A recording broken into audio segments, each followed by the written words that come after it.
आज मैं आपको वो चीज़ बताने जा रहा हूँ जो मैंने आज तक आपको कभी नहीं बताई।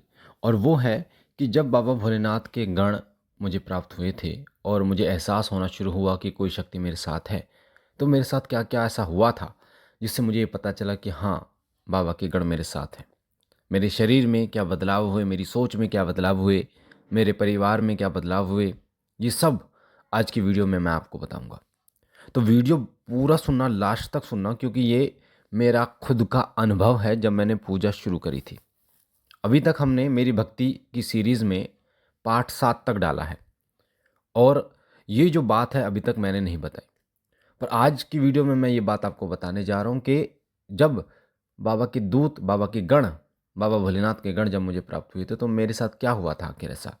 और यकीन मानना, ये एक ऐसी अनुभूति है जो बहुत कम लोगों को होती है और बहुत अलग होती है। और बाबा के गण यानी बाबा भोलेनाथ के गण मिलना एक बहुत बड़ी बात हो जाती है और वो हम जैसे तुच्छ सेवकों के लिए तो संभव नहीं है।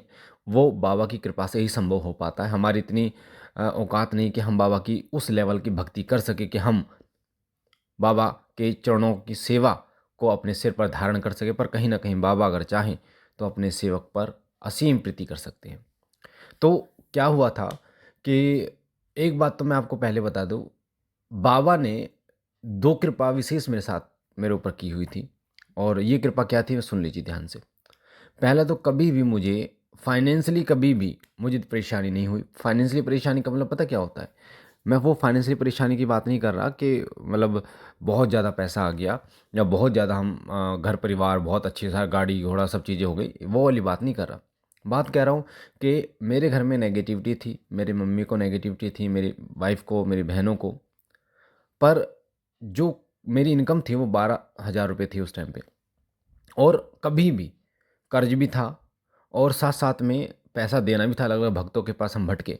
पर कभी भी बाबा ने हमें उस हालात से नहीं गुज़रने दिया कि हम दूसरों के सामने ऐसे हाथ फैला रहे हैं कि हम बिल्कुल सड़क पे आ चुके हैं। उन्होंने कहीं न कहीं से जैसे-तैसे मैनेज कराया, पर कभी ऐसा महसूस नहीं होने दिया कि हम उस मोड़ पर आ गए हैं कि अब कोई रास्ता नहीं बचा है। तो फाइनेंशियली बाबा ने बहुत सपोर्ट किया है। मेरे बाबा भोलेनाथ ने कभी हमें किसी के सामने हाथ नहीं फैलाने दिए, ये बात। और दूसरा होता है कि नेगेटिविटी हमारे घर में सभी को थी, सिर्फ़ मुझे छोड़कर। और ऐसा नहीं था कि मैं बहुत बड़े लेवल की बाबा की भक्ति करता था। एक छोटी पूजा जैसे मैं जो मेरे को आता था वो मैंने किया। पर बाबा की असीम कृपा थी कि कहीं न कहीं मेरे अंदर नेगेटिविटी नहीं थी। और वही कारण बना कि मैंने अलग-अलग हम चौकियों पर घूमे पर कहीं हमारा संकट नहीं कटा। और बाबा की शरण में जाकर जब हमारा कटने का समय आया तो हमारे घर पर ही हमारा संकट कटा। है ना? कई बच्चे ये बात पूछते हैं, दुखी हो जाते हैं कि गुरुजी हम नेगेटिविटी से इतने सालों से परेशान हैं, हमारा संकट कब कटेगा? वो हार मानना शुरू कर देते हैं। तो उन बच्चों को बता दूँ कि संकट जो होता है, उसके कटने का एक समय होता है। ना कटे तो बहुत बड़े-बड़े भक्तों पर ना कटे और कटे तो गली के एक भगत पे कट जाए, आपके घर पे कट जाए। ये बात सच है। मेरे साथ नहीं, बहुत सारे बच्चों के साथ ऐसा हुआ कि उनका संकट घर पे कटा है, एक सही मार्गदर्शन से, ठीक है? जब समय आता है तो 100% कटता है। मेहंदीपुर बालाजी बाबा का इतना सिद्ध पीठ दरबार है।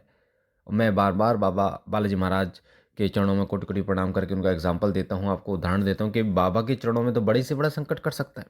वो तो कहते हैं ना, संकट हरता है ना? संकट हरता है जो हनुमान जी हैं। और उन्होंने तो स्वयं प्रभु श्री राम के संकट हरे हैं, तो हम तो कुछ भी नहीं। पर मेहंदीपुर में भी बहुत सारे लोग कई सालों से धोख लगा रहे हैं, कई सालों से जा रहे हैं, फिर नहीं कटता उनका संकट। कारण कुछ खुद की गलतियाँ, कुछ समय नहीं आया। तो ये 2 चीज़ें मेरे साथ शुरू से ही थी। एक चीज़ और मैं आपको बताता हूँ, इतने सालों में हम जिस एरिया में, इस जगह में रहते हैं, बहुत सारे गलत लोग भी होते हैं, गलत संगति भी लोगों की होती है। पर बाबा की कृपा से कभी मेरे अंदर कुछ गलत आदत नहीं आई। ऐसी-ऐसी स्थितियाँ बनी थी कि मैं घर छोड़ दिया था, बहुत ज़्यादा परेशानी में आ गए थे, मतलब दिमाग ख़राब हो गया था, पर कभी भी ऐसा नहीं किया, जबकि सब कुछ मेरे हाथ में ही होता है। और मुझे ऐसा शुरू से ही एक सा ऐसा फ़ील होता था, बाबा की भक्ति जब मैं पूजा करता था, तो ऐसा फ़ील होता था कि कोई एक अलग इंसान, एक अलग व्यक्ति मेरे अंदर है। और आप यकीन मानना, ऐसा मुझे अभी भी ऐसा ही फ़ील होता है और पहले भी ऐसे लगता था। हालाँकि बात अब ये है कि वो चीज़ जो है वो और ज़्यादा स्ट्रॉन्ग हो गई है। पर पहले मुझे जो लगता था, अभी स्ट्रॉन्गेस्ट मतलब ज़्यादा स्ट्रॉन्ग लगता है अब। पहले क्या होता था, पहले मेरे साथ, क्योंकि मुझे पहले पता नहीं था, तो अब पता है। पर पहले हमारे साथ क्या होता था कि मुझे कोई ऐसी चीज़ थी जो मुझे छोटी से छोटे काम के लिए गाइड करती थी।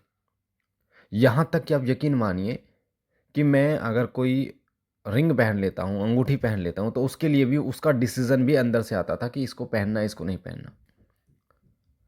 आपने जो दरबार में बच्चे आते हैं, मेरे गले में कभी आपने देखा नहीं होगा कि कुछ अब मेरे गले में है, हाथों में कुछ है, कलावे के अलावा, ठीक है? और मैं अगर कुछ पहनने की कोशिश करता हूँ, तो वो जो शक्ति है, वो मुझे अंदर से बताती है कि इसको पहनना है, इसको नहीं पहनना। कोई काम मैं करता हूँ, तो उस काम के बारे में मुझे बताती है कि ये सही है या गलत है। और वो स्ट्रॉन्ग रूप से बताती है। स्ट्रॉन्ग रूप से का मतलब क्या होता है कि मैंने एक वीडियो के माध्यम से आपको बताया था कि आपके अंदर 2 शक्तियाँ मौजूद होती हैं। एक होते हैं सुर, एक होते हैं असुर। सुर का मतलब देवता और असुर का मतलब एक जो शैतान होता है। और अगर आपके सुर यानी जो देव तत्व है वो बलशाली होगा, तो आप अच्छे काम करोगे, अच्छे डिसीज़न लोगे। और अगर वो कमज़ोर होगा, तो राक्षस योनि यानी जो राक्षस तत्व है, वो शैतान तत्व है, वो आपको गलत राह पे ले जाएगा, जो दारू पीना, उल्टे-सीधे काम करना। तो बाबा की कृपा ऐसी रही थी शुरू से मेरे साथ कि मेरे को ऐसा लगता था कि कोई कोई तो है जो मुझे अंदर से गाइड करता है कि ऐसा नहीं करना, ऐसा करना है, ऐसा नहीं करना। यहाँ पे जाना है, नहीं जाना, यहाँ पे क्या होगा, क्या नहीं होगा, ये सब चीज़ें बताती थी। और मैं आपको बताऊँ, मैंने एक वीडियो के माध्यम से आपको बताया भी है कि मेरे सीधे हाथ यानी जो हमारी नाभि होती है ना, नाभि के सीधे हाथ की तरफ जहाँ गुर्दे होते हैं, वहाँ पर ओम ओम लिखा हुआ है, नेचुरल ओम लिखा हुआ है। और उसकी फ़ोटो मैंने डाली भी है। अगर आप बोलेंगे तो मैं दोबारा डाल दूँगा कम्युनिटी टैब पे, आप देख लेना। ओम लिखा हुआ है, नेचुरल। और ये बड़े हैरानी की बात थी जब मैंने पहली बार ये देखा था कि ओम मतलब मेरे स्किन पे कैसे ओम लिखा हुआ है, मतलब बड़ा आश्चर्य था।